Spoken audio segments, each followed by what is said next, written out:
नमक हलाल। मनोहरा ने आखिर कैसे चुकाया नमक का कर्ज। बैठक की मेज पर रखा मोबाइल फ़ोन बराबर बज रहा था। मनोहरा ने इधर-उधर झाँका। शायद उसके मालिक बाबू बंका सिंह गलती से मोबाइल फ़ोन छोड़कर गांव में ही कहीं जा चुके थे। मनोहरा ने दौड़कर मोबाइल फ़ोन उठाया और कान से लगा लिया। उधर से रौबदार जन्ना आवाज़ आई, हेलो, मैं निक्की की माँ बोल रही हूँ।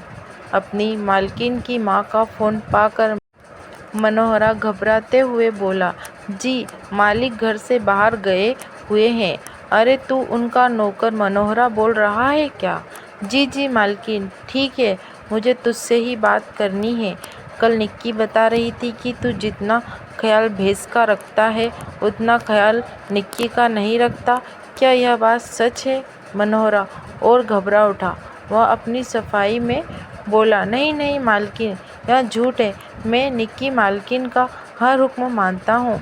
ठीक है, आइंदा उनकी सेवा में कोई कोताही नहीं होनी चाहिए। इतना कहकर मोबाइल फ़ोन कट गया।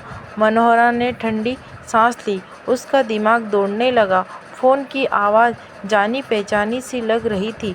निक्की मालकिन जब से इस घर में आई है तब से वे कई बार उसे बेवकूफ़ बना चुकी है।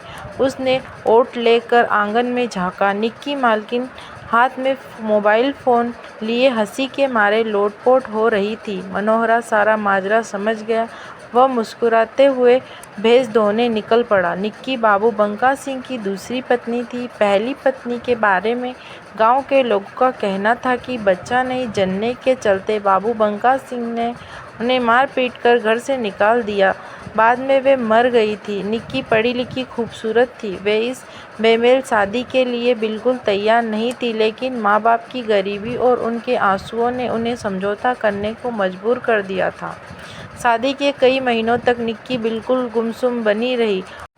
उनकी जिंदगी सोने के पिंजरे में कैद तोते की तरह हो गई थी। हालांकि बाबू बंका सिंह निक्की की सुख सुविधा का काफ़ी ध्यान रखते थे।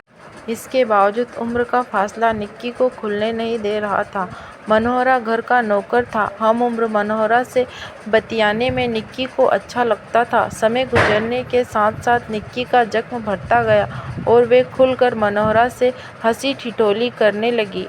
उस दिन बाबू बंका सिंह गांव की पंचायत में गए हुए थे। निक्की गपशप के मूड में थी, सो उन्होंने मनोहरा को अंदर बुला लिया। निक्की मनोहरा की आंखों में आंखें डालकर बोली, अच्छा बता, उस दिन मोबाइल फ़ोन पर मेरी माँ से क्या बातें हुई थी?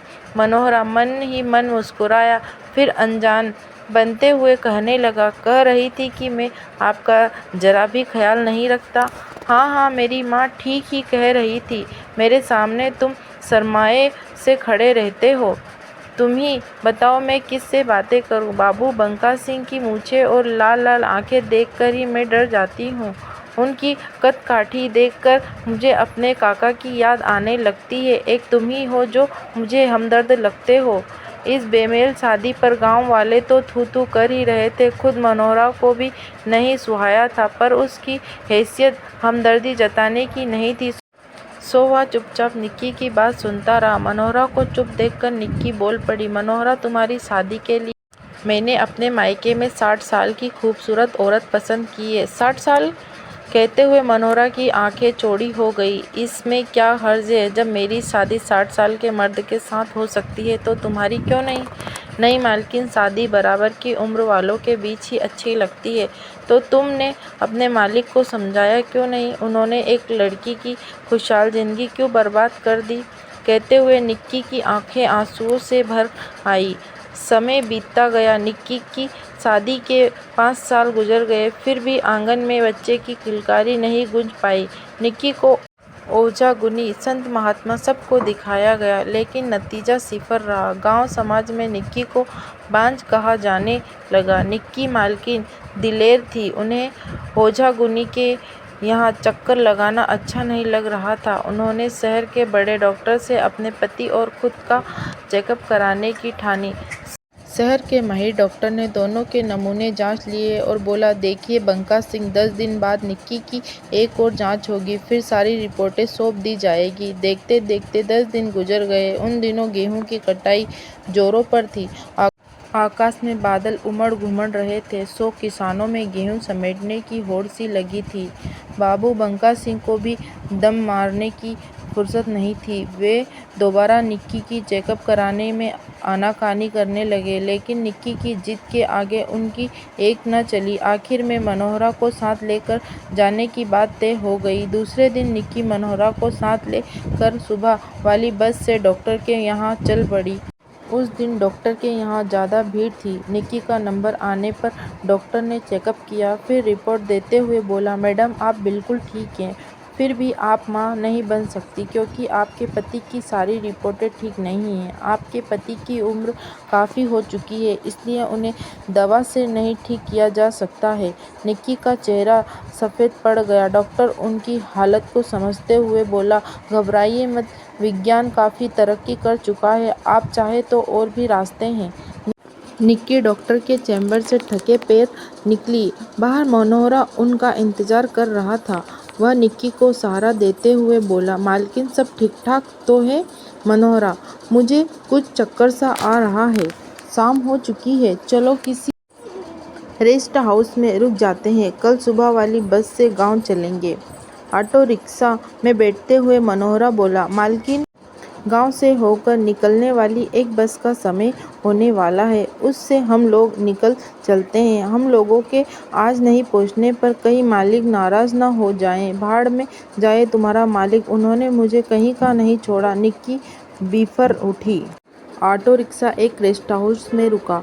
निक्की ने 2 बेड वाला कमरा बुक कराया और कमरे में जाकर निठल पड़ गई।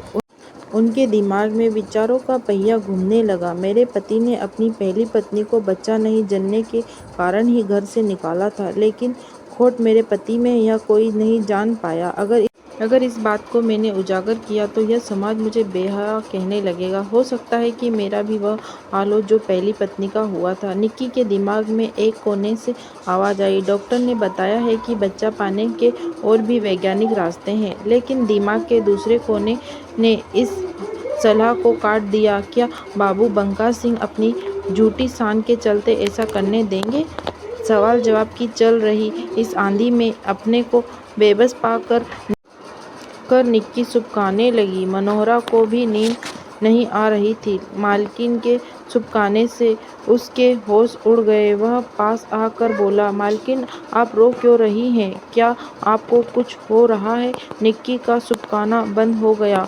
उन्होंने जैसे फैसला कर लिया था। वे मनोहरा का हाथ पकड़ कर बोली, मनोहरा, जो काम बाबू बंका सिंह 5 साल में नहीं कर पाए, वह काम तुझे करना है। बोलो, मेरा साथ दोगे? मनोहरा निक्की की बातों का मतलब समझे बिना ही फटाक से बोल पड़ा, मालकिन मैं तो आपके लिए जान भी दे सकता हूँ।